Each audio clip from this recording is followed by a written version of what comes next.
यह भी सुनिश्चित करने के लिए कहा गया है तो औद्योगिक अशांति पैदा करने वालों से उससे सावधान रहिए, उनको सफल मत होने दीजिए।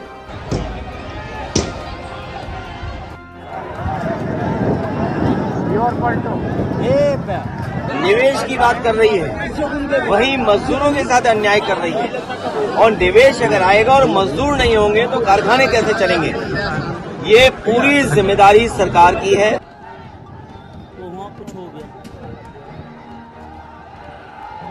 सभी औद्योगिक इकाइयों के साथ विस्तृत रूप से बैठकें रखी गई हैं और निम्न निर्देश प्रदान किए गए हैं। नमस्कार, आदाब। आपके साथ मैं स्मिता शर्मा हूं और आप देख रहे हैं मेरे YouTube station Smita Sharma journalist. और अगर आप दिल्ली एनसीआर में आज रहते हैं तो आपने देखा होगा कि नोएडा से बहुत चिंताजनक खबरें देखने को मिली, क्योंकि नोएडा में आज काफी ज्यादा जो है उग्र प्रदर्शन देखने को मिले हैं कर्मचारियों की तरफ से।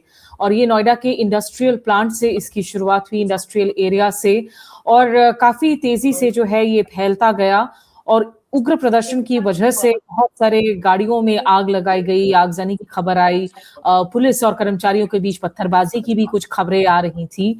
लेकिन इन कर्मचारियों की जो मांग है, क्योंकि आपको याद दिला दे कि ये प्रदर्शन एकाएक नहीं हो रहे हैं, पिछले कुछ वक्त से ऐसे कई कर्मचारी हैं जो फैक्ट्रियों में, वो किसी मैन्युफैक्चरिंग सेटअप्स में काम करते हैं, और ऐसे प्रोटेस्ट की हमने शुरुआत देखी थी कुछ दिनों पहले। होंडा के जो मानेसर का होंडा प्लांट है वहां से इसकी शुरुआत हुई थी, और कहीं ना कहीं ये आग फैलती हुई अब दिल्ली एनसीआर में नजर आ रही है। ये जो मजदूर हैं वो कह रहे हैं कि हमें ओवर टाइम का भुगतान कीजिए, आप हमारे वेतन को बढ़िया कीजिए। ये महीने में 9 से 12 हजार रुपए काम करते हैं और कहते हैं कि इससे उनको बिल्कुल भी जो है जिंदगी नहीं चला पा रहे हैं। इस मसले को समझने के लिए मिताली निकोर, जो कि इकोनॉमिस्ट हैं और निकोर एसोसिएट्स की फाउंडर भी हैं, मेरे साथ जुड़ रही हैं। मिताली, आप गुरुग्राम में हैं, जहां से एक्चुअली एक तरीके से हमने देखा कि इन प्रोटेस्ट की शुरुआत हुई। थोड़ा सा बताइए विस्तार से कि ये मसला है क्या। तो Smita ji, first of all thank you, आप मुझे अपने पूरे चैनल पे, यूट्यूब चैनल पर लेकर आई हैं और इसमें बात करने का मौका दिया है। So thank you so much for that. मैं ये कहूंगी कि जो हम ये प्रोटेस्ट देख रहे हैं, ये बहुत बड़े लॉन्ग टर्म चैलेंज का आज मैं कहूंगी कि प्रदर्शन है। जो आज बाहर आया है वो केवल आज की बात नहीं है, ये बहुत महीनों से, इनफैक्ट सालों से पूरे दिल्ली एनसीआर में बहुत सारे इंडस्ट्रियल एरियाज में ये दिक्कतें लोगों को आ रही हैं। लेकिन आज ये मुझे लगता है गुस्सा बाहर इसलिए आया है क्योंकि बहुत सारे एक्सटर्नल फैक्टर्स हैं जिसकी वजह से लोग जो हैं वो बहुत त्रस्त हैं। अगर हम ये देखें कि एलपीजी का जो गैस का वेतन है, जो गैस का अवेलेबिलिटी है, वो इतनी कम हो गई है, उसके ऊपर उसकी जो कॉस्ट है वो इतनी बढ़ गई है, उसमें भी लोगों को लाइनों में खड़ा होना पड़ रहा है। तो सबसे बड़ा पुश फैक्टर जो एक गुस्सा है आवाम में और आम लोगों में और वर्कर्स में, वो इसकी वजह से भी बाहर आ रहा है। क्योंकि ये जो प्रोटेस्ट हैं बेटर वेजेस के लिए, हायर वेजेस के लिए, ये बहुत महीनों से चल रहे थे और नेगोशिएशंस भी चल रही थी।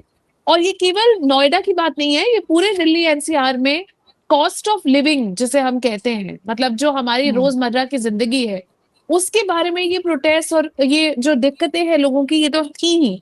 लेकिन जब से ये एलपीजी का क्राइसिस आया है, इसकी वजह से ये और ज्यादा बढ़ गई है और एक अब लोगों से सहा नहीं जा रहा है।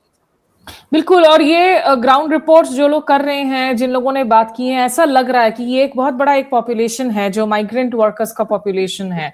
और उसमें भी जो सबसे बड़ी ट्रिगर बताई जा रही है जो 5 किलो के छोटे सिलेंडर्स, क्योंकि इनमें बहुत सारे ऐसे लोग हैं जो कॉन्ट्रैक्ट लेबरर्स के तौर पर अगर काम कर रहे हैं, इनके लिए ये इजी नहीं हो पाता कि आप एड्रेस प्रूफ दे सके, आप गैस का एक परमानेंट कनेक्शन ले सके। जहां ये रहते हैं वहां गैस पाइपलाइंस अवेलेबल नहीं है जो ऊंची इमारतों में ज्यादा मिलती हैं।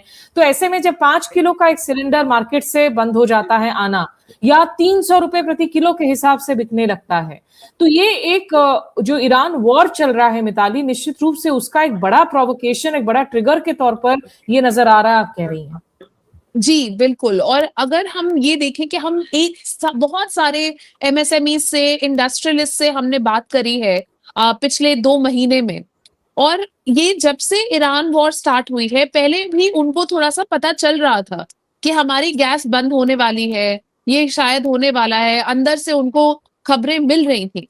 जब वो बंद हुआ तब काफी इंडस्ट्रीज ने थोड़ी सी गैस स्टोर करके रखी हुई थी कि चलो 1 महीना निकाल देंगे। लेकिन जब से 1 महीने का टाइम वॉर का क्रॉस हुआ है और कोई सोल्यूशन नजर नहीं आ रहा है, तब से इंडस्ट्रीज के लिए भी बहुत डिफिकल्ट हो गया है लोगों को अपने पेरोल पे रखना। तो जो आप यहाँ देख रहे हैं इन प्रोटेस्ट में, ये इसलिए भी हो रहा है क्योंकि बहुत सारे इंडस्ट्री एसोसिएशंस और ट्रेड यूनियंस और इन सब ने ये देखा है कि ले ऑफ्स भी कॉन्ट्रैक्ट वर्कर्स के हो रहे हैं क्योंकि इंडस्ट्रीज ही बंद पड़ी हुई हैं। तो आप ये सोचिए कि जो पूरा एनवायरनमेंट है ये कितना ज्यादा मुश्किल है इंडस्ट्री के लिए भी। मैं ये नहीं कह रही हूँ कि लेबर के लिए मुश्किल नहीं है, लेकिन इंडस्ट्रीज के लिए भी आज एक बहुत ही डिफिकल्ट सिचुएशन है क्योंकि बड़ी इंडस्ट्रियों में ये प्रॉब्लम कितनी नहीं आती। ये छोटी इंडस्ट्रीज हैं, एमएसएमईज हैं जो इतना सफर कर रही हैं। एक तरह से आपका प्राइस बढ़ गया गैस का, आपका प्राइस बढ़ गया फ्यूल का, आपका इंडस्ट्रियल गैस सप्लाई आ ही नहीं रहा है, और दूसरी तरफ से आपका लेबर सफर कर रहा है क्योंकि उनको भी एलपीजी नहीं मिल रहा है और लेबर कह रहा है कि मैं अब चले जाऊंगा अपने गांव। आप किसी तरह से उनको रोकने की कोशिश कर रहे हैं। तो हर तरफ से जो एमएसएमई है आज हमारा, स्पेशली दिल्ली एनसीआर में जहां इतना बड़ा एमएसएमई का तबका है, उनके लिए एक बहुत ही डिफिकल्ट सिचुएशन हो गई है। अब थोड़ा सा अगर इसके रूट कॉज की भी बात कर ले मिताली, क्योंकि जैसा हमने कहा कि 3 अप्रैल को शुरू हुए थे हजारों जो कर्मचारी हैं Honda motorcycle and scooter India HMSI plant Manesar में जो इंडस्ट्रियल मॉडल टाउनशिप है, वहां पर वो धरने में बैठे थे फैक्ट्री गेट के बाहर। वो कह रहे थे कि आप हमारी मिनिमम वेजेस में जो है बढ़ोतरी कीजिए। और उसके बाद हमने देखा कि मल्टीपल प्लांट्स में रिचा ग्लोबल एक मेजर टेक्सटाइल एक्सपोर्टर, वहां पे भी ये धरने शुरू हुए, कुछ आश्वासन दिए गए। इस वक्त इंडिया में जो मिनिमम वेजेस की हालत है, जब ये वर्कर्स आकर कहते हैं कि हम 12 घंटे काम करते हैं और हमको 9 से 12 हजार रुपए जितना मिल पा रहा है, अगर ऑफ ले छुट्टी ले तो वो पगार कम हो जाती है, 2,000 रुपए कॉन्ट्रैक्टर को चले जाते हैं, तो ये मिनिमम वेजेस हमारी क्या उसमें सुधार नहीं हुए हैं? कितनी प्रॉब्लमैटिक या चैलेंजिंग है वो? मुझे ये लगता है स्मिता कि इस पूरे देश में जो हमारा आज का सिचुएशन है लेबर का, वो बहुत ज्यादा मुश्किल हो चुका है डिस्पाइट कि ये लेबर कोड्स आए हैं। तो बहुत आपने शोज देखे होंगे, लोग बहुत बात कर रहे हैं कि लेबर कोड से पूरी स्थिति बदल जाएगी, लेकिन एक्चुअली अगर आप लेबर कोड्स को देखें तो लेबर कोड्स में ऐसी कोई life changing game changing provisions नहीं है।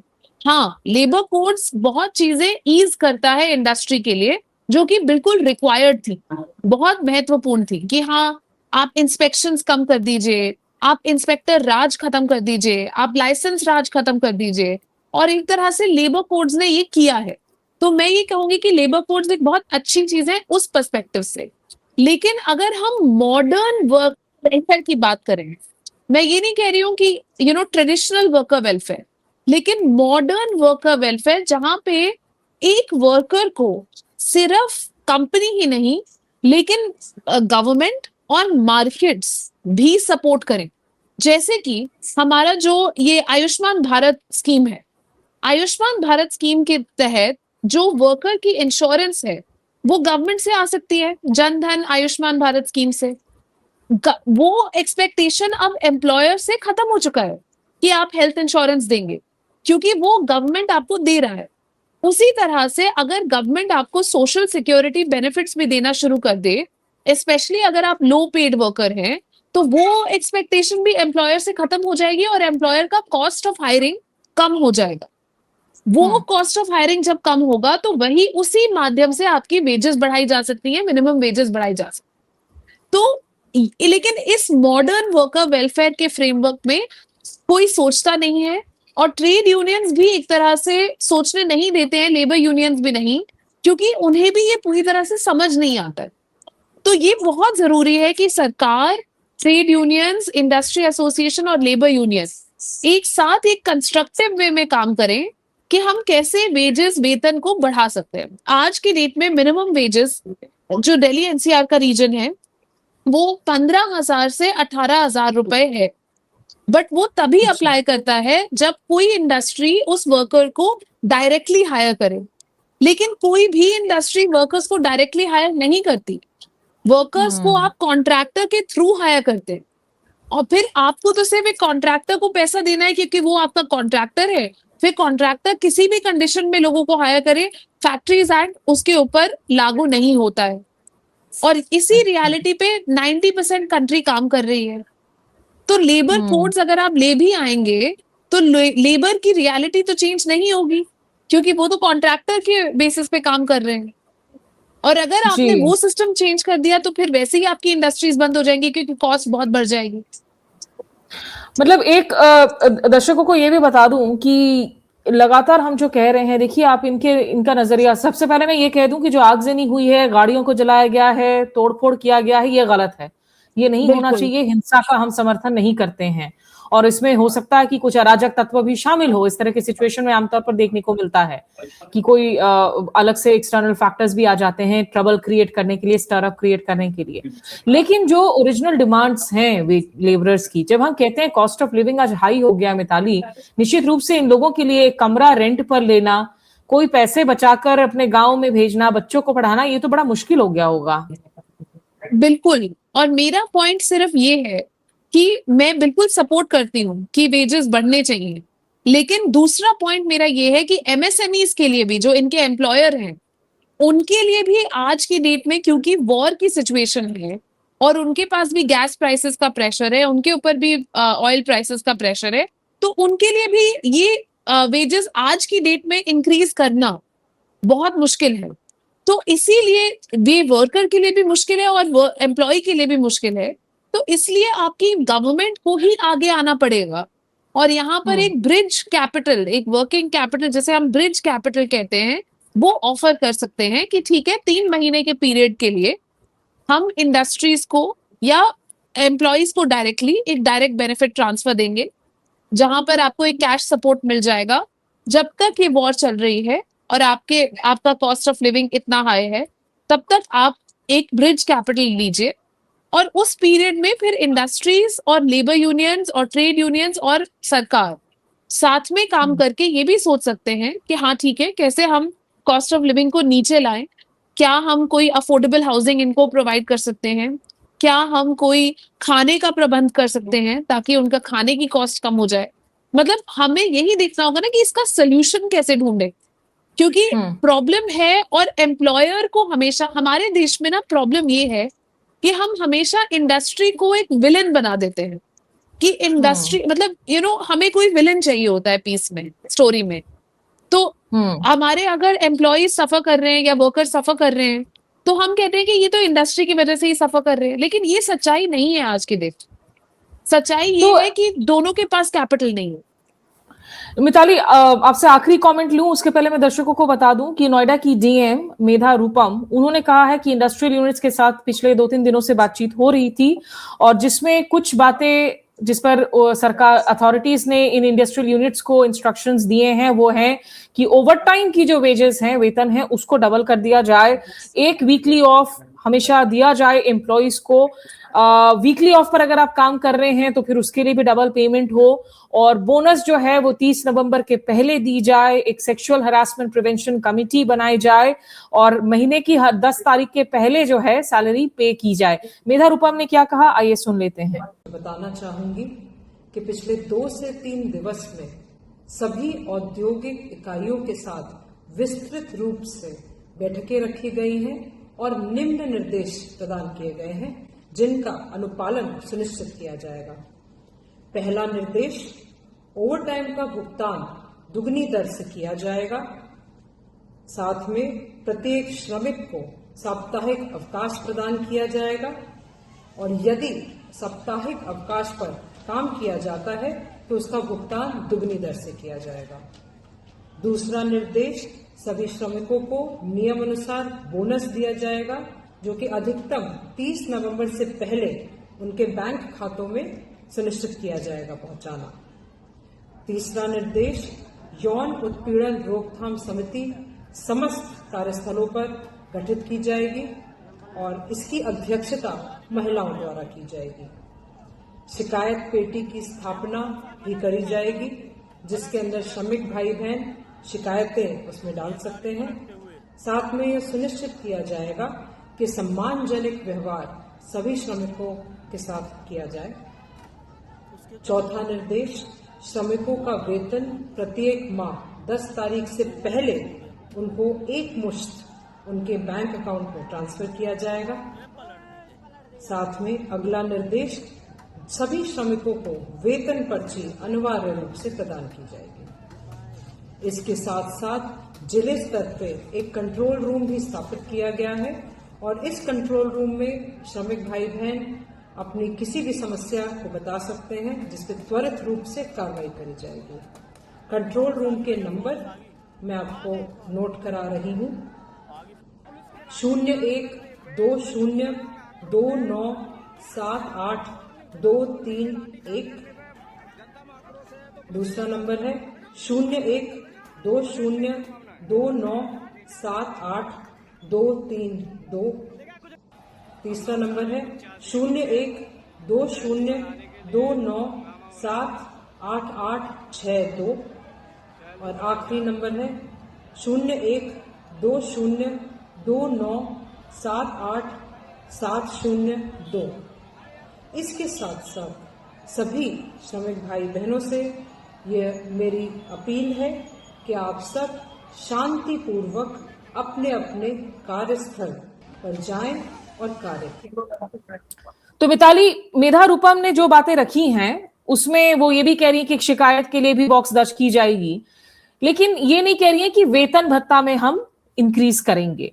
हरियाणा में ये कहा गया था कि 1 अप्रैल से हम कम से कम 35% जो है बढ़ा रहे हैं मिनिमम वेजेस को। आप जो एमएसएमईज की बात उठा रही हैं, अगर सरकार की तरफ से ये मदद नहीं मिलते हैं, क्या ये इस पोजीशन में रहेंगी कि ये मिनिमम वेजेस से ज्यादा इस वक्त पे कर सके? क्योंकि ज्यादातर ऐसे ऑटोमेशन फैक्ट्रियां हैं, टेक्सटाइल फैक्ट्रियां हैं। नोएडा में जहां शुरू हुई मदरशिप नाम के कंपनी से, आई थिंक वो मोबाइल पार्ट्स वगैरह पर डील करते हैं, तो क्या उनकी हालत होगी कि वो ज्यादा मिनिमम वेजेस केटर कर सके?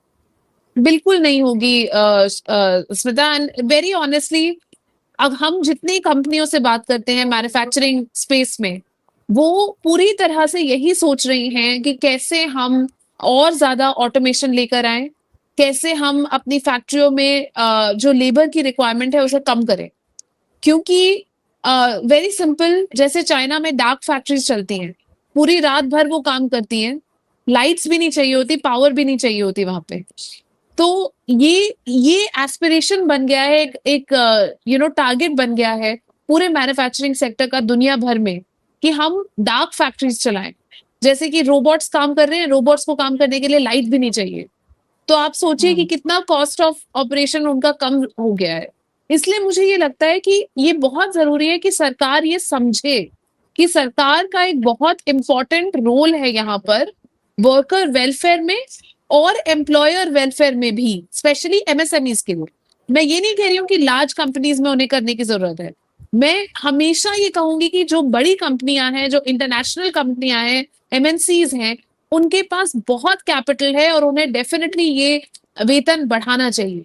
लेकिन एमएसएमईज को सपोर्ट करने के लिए अगर मिनिमम वेज बढ़ाया जा रहा है तो एमएसएमईज को सपोर्ट करने के लिए एक फंड होना चाहिए ताकि वो भी मिनिमम वेज को मीट कर सके।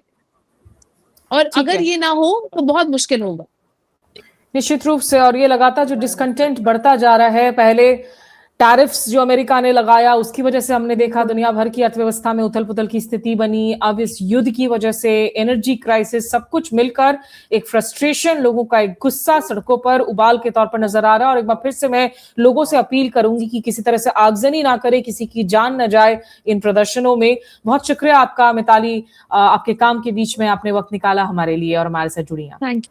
और मैंने प्रोफेसर संतोष मेहरोत्रा से भी बात की जो जाने माने इकोनॉमिस्ट हैं। आइए आपको वो बातचीत भी सुनाते हैं।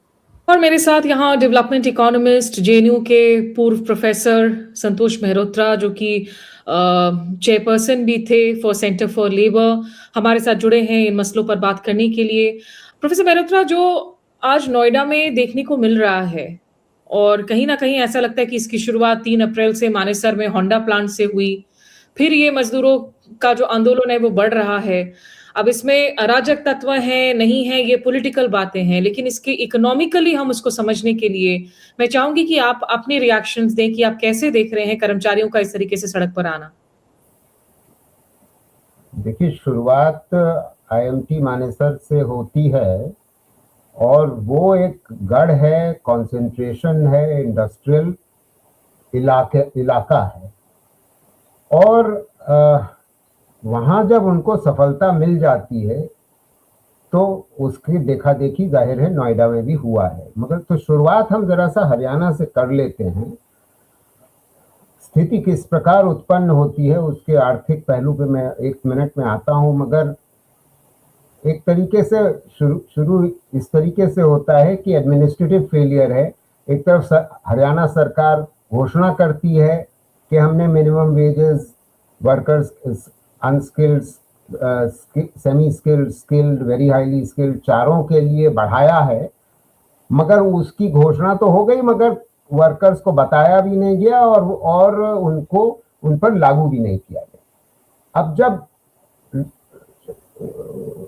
कामगार लोगों ने हल्ला मचाया तो बिना सोचे समझे, बिना उनको घोषणा के बारे में जानकारी दिए, पुलिस उन पे हावी हो गई। अब ये तो एक तरफ चोरी, उसके ऊपर से सीना जोरी, मतलब सरकार की ज्यादतियां अगर बढ़ेंगी तो इसमें क्या ताज्जुब है कि कामगार लोग रिएक्ट करेंगे। अब आप सोचिए कि अगर अनस्किल्ड वर्कर की महीने की तनख्वाह 11,000 रुपए है तो आज की तारीख में वो किस तरीके से अपने 4-5 सदस्यों के परिवार में को चलाएगा। और ये ध्यान रहे कि उस इलाके में, और उस इलाके में क्या भारतीय उद्योग में कॉन्ट्रैक्ट वर्कर की परंपरा दशकों से चली आ रही है और उसमें ये जो लेबर कोड्स जारी किए गए हैं उनको नोटिफाई तो कर दिया गया है, मगर उनको लागू किया गया है कि नहीं, क्या राज्य सरकार उस पर कुछ कार्यवाही कर रही है कि लागू हुआ है कि नहीं, ये दिखता नहीं है। और ये इस वजह से नहीं दिखता स्मिता जी कि हमारे देश में लेबर इंस्पेक्टर की इतनी बेतहाशा कमी है, इतनी बेइंतहा कमी है कि आप पाएंगे कि कोड को लागू करना भी सरकार चाहे तो हर इंडस्ट्री में लागू नहीं हो पाएगा। बट वापस आते हैं मुद्दे की बात पे कि बात यह है कि परमानेंट वर्कर की संख्या और उसका अनुपात किसी भी फैक्ट्री में कम होता जा रहा है, पिछले दशक से निरंतर कम हो रहा है, और कॉन्ट्रैक्ट वर्कर्स का अनुपात बढ़ता चला गया है। क्योंकि कॉन्ट्रैक्ट वर्कर्स का अनुपात बढ़ा है और ये वेजेस उन पर लागू होती हैं, और ये याद रहे कि कोई ये बिल्कुल असंगठित क्षेत्र के या इनफॉर्मल वर्कर्स कहलाएंगे क्योंकि इनको कोई सामाजिक सुरक्षा नहीं है। ये मतलब उनका एम्प्लॉयर एक्चुअली वो कॉन्ट्रैक्टर होता है, ना कि वो फैक्ट्री। तो आप सोचिए कि एक तरफ बड़ी बड़ी बातें हैं लेबर कोड्स की और दूसरी तरफ ये है दुर्दशा। तो झड़प होना बिल्कुल लाजमी था, मुझे कोई ताज्जुब की बात नहीं। और वो जब उनकी मांगे मान ली गई, क्योंकि घोषणा सरकार ने कर भी दी थी, तो उसी के देखा देखे जाहिर है आप पा ये रहे हैं कि नोएडा में हो रहा है, क्योंकि उनको पता चल गया नोएडा के श्रम बल को, कार्य बल को, कि भाई अगर वहां आप लामबंद होंगे, सड़क पे आ जाएंगे तो आपकी मांगे मान ली जाएंगी। तो यही स्थिति है कि ये कॉन्ट्रैक्ट वर्कर्स की स्थिति बहुत गंभीर है, देशव्यापी समस्या है, और इस वजह से ये तो गनीमत है सिर्फ अभी यहाँ नोएडा और फरीदाबाद में फैला है। आगे देखिए अभी और क्या होता है। सर, लेकिन उसमें अभी जैसे मैं मिताली निकोर से बात कर रही थी, वो भी इकोनॉमिस्ट है, और वो कह रही थी कि एक जो जिस बात का आपने जिक्र किया कि दिक्कत ये है कि सरकार लेबर कोड्स में कुछ भी बदलाव लाए, अगर आपके ये कॉन्ट्रैक्ट वर्कर्स को आप ले रहे हैं कॉन्ट्रैक्टर के जरिए, वो चाहे किसी भी कंडीशन में इन लेबरर से काम करवा रहा है, ये लेबरर 9,000-12,000 रुपए में से 2,000 काट के कॉन्ट्रैक्टर को दे रहा है, अगर एक दिन ऑफ लेता है तो उससे पगार कट जाता है। तो यहाँ मिनिमम वेजेस की हाइक कितनी होनी चाहिए? हरियाणा में कहा कि 35% हम कर रहे हैं, और क्या ये मिनिमम वेजेस जो MSMEs हैं, बड़े MNCs की बात नहीं कर रही हूँ, क्या वो अफोर्ड कर पाएंगे? देखिए, ये ध्यान रहे कि ये जो वेजेस हैं वो संगठित क्षेत्र की वेजेस नहीं है, ये असंगठित क्षेत्र की वेजेस हैं और इसमें कोई सामाजिक सुरक्षा नहीं है। तो यहाँ छोटी इकाई हो या बड़ी इकाई हो, बड़ी इकाई में आप कॉन्ट्रैक्ट वर्कर रख रहे हो, वैसे छोटी इकाइयों में तो वैसे भी कॉन्ट्रैक्ट ही वर्कर होता है। तो दोनों में दोनों में समानता है, कोई अंतर नहीं है बड़ी और छोटी में यहाँ पर स्थिति, इसमें कोई दो राय नहीं। आपकी बात जायज है और वाजिब भी है कि छोटी इकाई में कुछ वेजेस कम होंगी, वेतन दर कुछ कम होगी, इसमें कोई दो राय नहीं। मगर जाहिर है वो मिनिमम वेज जो सरकार ने घोषणा की है वो लागू हो रही है कि नहीं। अगर वो लागू नहीं भी होती तो उसका देखने वाला कौन है, उसका कौन पुरसा हाल है भाई। दिक्कत ये है स्मिता जी कि अगर सरकार घोषणा कर दे और फिर घर बैठ जाए, लेबर इंस्पेक्टर्स की आपके पास कमी है, आप लेबर इंस्पेक्टरों की के रिक्त स्थानों को आप भरेंगे नहीं क्योंकि आप कंगाली के कगार पे हैं, क्योंकि आप रेवड़ियां बांटते फिरते हैं तो आप कंगाली के कगार पे हैं। ये सब समस्याएं मैक्रो इकोनॉमिक ये माइक्रो इकोनॉमिक होती है, वो मैक्रो से भी जुड़ जाती है जी। तो सर इसमें आगे जो है फिर, क्योंकि इसमें एक बहुत बड़ा ट्रिगर निश्चित रूप से जो हम लोग को फील हो रहा है ये जो एनर्जी क्राइसिस हम देख रहे हैं, जिसका असर सीधे एक बड़े तबके पर पड़ रहा है जो 5 किलो का एक छोटा सिलेंडर भी अभी अफोर्ड नहीं कर पा रहे हैं क्योंकि वो 300 रुपए प्रति किलो के हिसाब से जो है वो हासिल कर पा रहे हैं। तो गांव लौटे कि यहाँ रहे 10,000 रुपए में आखिर घर का किराया दे, सिलेंडर का पैसा दे।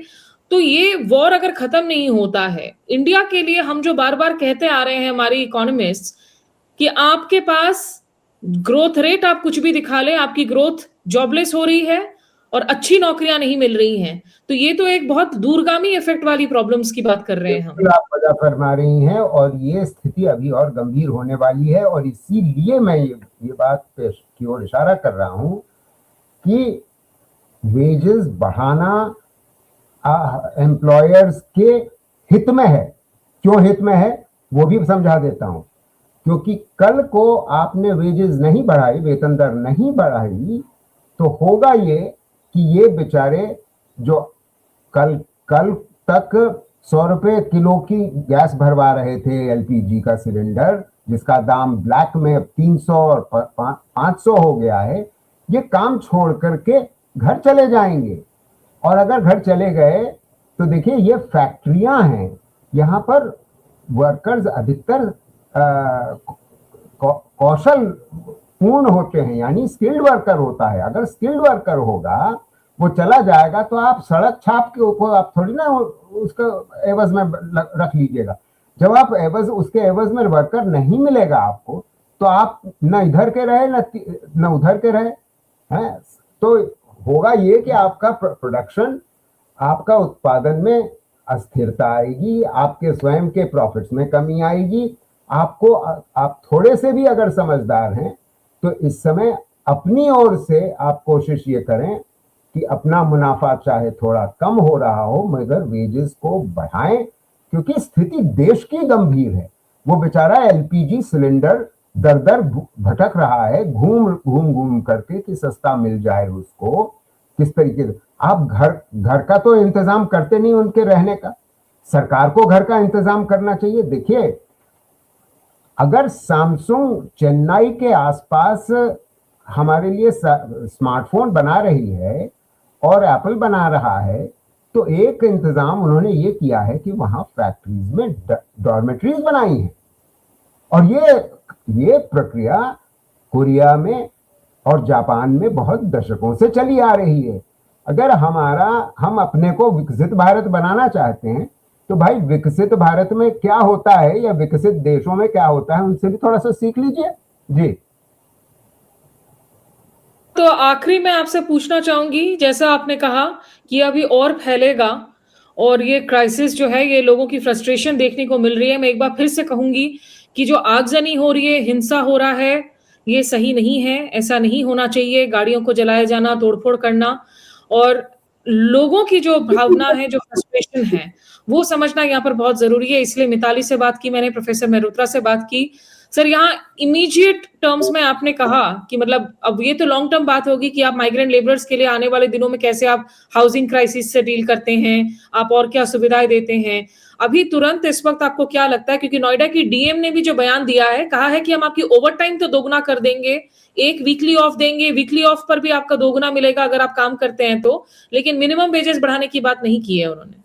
हाँ, तो देखिए, इस कारणवश मैं तो डीएम साहब को यही राय दूंगा कि आप मीटिंग बुलाइए एम्प्लॉयर्स एसोसिएशंस की, वहां के इलाके की बिजनेस एसोसिएशंस की, और उसके ऊपर से जो कई ट्रेड यूनियंस होंगे, एक दो ट्रेड यूनियन नहीं होंगे, कई ट्रेड यूनियन होंगे, उन सबको बुलाइए। अगर आप सबको बैठा के बात नहीं करवाइएगा, देखिए, ये उम्मीद करिए कि इस तरीके की आगजनी और हिंसा एकदम से बंद हो जाएगी। जब आप ये कह रहे हैं कि आप 11-12 हजार में अपना जीवन व्यतीत कर लीजिए, जो स्थिति है आपने वर्णित करी दी, तो ये होना ही होना है। इसलिए डीएम की जिम्मेदारी बनती है आज इस एक्शन को लेना। जी ठीक है सर, बहुत शुक्रिया आपका। निश्चित रूप से ये बहुत चुनौतीपूर्ण एक वक्त है और देश में जो है ये हालात अभी अनफॉर्चुनेटली भी और बिगड़ेंगे ऐसा लगता है, क्योंकि ये युद्ध भी नहीं रुकने वाला और एक्सटर्नल फैक्टर्स भी जो है ऑलरेडी हमारे एग्जिस्टिंग फैक्टर्स पर और दबाव इस वक्त बना रही हैं। बहुत शुक्रिया सर आपका हमारे से जुड़ने के लिए इस चर्चा में। आइए अब आपको सुनाते हैं कि जो राजनीतिक प्रतिक्रियाएं आ रही हैं। उत्तर प्रदेश के पूर्व मुख्यमंत्री अखिलेश यादव ने भी कुछ बातें रखी हैं। योगी आदित्यनाथ ने कहा है कि ये सारे अराजक तत्व हैं और इनके खिलाफ कार्रवाई की जाएगी। लखनऊ से पुलिस इन तमाम एक्टिविटीज की मॉनिटरिंग कर रही है, ऐसी खबरें आ रही हैं। तो कुछ राजनीतिक प्रतिक्रियाएं भी जो हैं आप सुन लेते हैं। बीमा कंपनियों से बात कर रहे हैं, कुछ उद्योग जगत दे, कुछ सरकार दे। क्या हर श्रमिक को हम स्वास्थ्य की सुविधा उपलब्ध करवा सकते हैं जहां ईएसआई के हॉस्पिटल नहीं है? ईपीएफ की गारंटी देने की व्यवस्था करने की दिशा में आगे बढ़ रहे हैं और इसके लिए हम लोगों ने प्रदेश के औद्योगिक विकास के आयुक्त को, जिसमें औद्योगिक विकास के एडिशनल चीफ सेक्रेटरी और प्रिंसिपल सेक्रेटरी लेबर को भी रखा है, उद्योग जगत के भी और श्रमिकों के प्रतिनिधियों को रखा है। ये सभी लोग तत्काल इन कार्यक्रमों को आगे बढ़ाए, अच्छा मानदेय, अच्छा भुगतान और उसमें कोई कटौती ना हो, यह भी सुनिश्चित करने के लिए कहा गया है। तो औद्योगिक अशांति पैदा करने वालों से उससे सावधान रहिए, उनको सफल मत हो। अन्याय महंगाई बढ़ा के हो रहा है, अन्याय बेरोजगारी बढ़ा करके हो रहा है। आज जो नोएडा में आज देखने को मिला है, जहां तमाम गाड़ियां जला दी गई और पुलिस को भी भागना पड़ गया वहां से। सुनने में आ रहा है कि पुलिस की गाड़ी भी पलटा दी गई। बड़े पैमाने पे मजदूर अपनी मांग पहले से करते रहे हैं। पूरी जिम्मेदारी प्रशासन की है, सरकार की है और सरकार की इसमें कमी ये है कि जब मजदूर अपनी मांग को लेकर के आए तो सरकार ने सुनवाई क्यों नहीं की। कोर्ट से लेकर के या अन्य प्रदेशों में भी मजदूरों का जब वेतन बढ़ गया, मजदूरों को राहत दी इस महंगाई में, तो उत्तर प्रदेश की सरकार पीछे क्यों? सरकार ने बातचीत का रास्ता क्यों नहीं निकाला? एक तरफ तो सरकार निवेश की बात कर रही है, वहीं मजदूरों के साथ अन्याय कर रही है। और निवेश अगर आएगा और मजदूर नहीं होंगे तो कारखाने कैसे चलेंगे? ये पूरी जिम्मेदारी सरकार की है। सरकार किसी की बात सुनना नहीं चाहती। सरकार लोकतंत्र सरकार नहीं है, लोकतंत्र में विश्वास नहीं करती है, एक तंत्र में विश्वास करती है। संविधान ये हम जैसा कहते हैं भारत में कि अगर एक युवा जनसंख्या है, ये एक डेमोग्राफिक डिविडेंड भी बन सकता है, लेकिन अगर इनको नौकरियां नहीं मिल पा रही हैं, अच्छी नौकरियां नहीं मिल पा रही हैं, स्थायी वेतन वाली नौकरियां नहीं मिल पा रही हैं, कॉन्ट्रैक्चुअल जॉब्स मिल रहे हैं, उसके लिए भी 10-12 लाख की बीटेक करते हैं, खर्च करते हैं, फिर 10-12 हजार रुपए की एक नौकरी मिलती है, तो ये जो निराशा है, हताशा है, गुस्सा है, ये उबाल पर जरूर बढ़ता जाएगा और हमारा यही डेमोग्राफिक डिविडेंड बाकायदा एक टिकिंग टाइम बॉम्ब में भी तब्दील हो जाएगा।